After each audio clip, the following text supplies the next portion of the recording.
எல்லாருக்கும் சொந்த வேத புத்தகம் என்று இருக்கிறதா?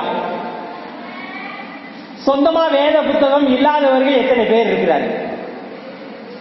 இன்றைக்கு செல்போன்ல எல்லாம் என்ன இருக்குது? பைபிள் எல்லாம் இருக்குது.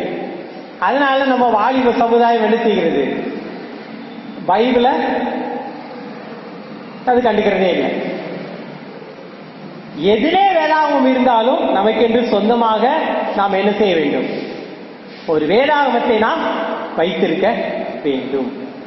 ஏன்னா இதுல வேதாகமம் மட்டும்தான் இருக்கு. செல்போன்ல எல்லாமே இருக்குது. இது ஆண்டுடைய வார்த்தை மட்டும்தான், இதுல வேற எதுவும் கிடையாது.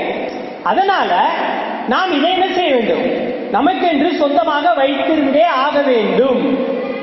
அதை நாம் என்ன செய்ய வேண்டும்? தினமும் படிக்க வேண்டும்.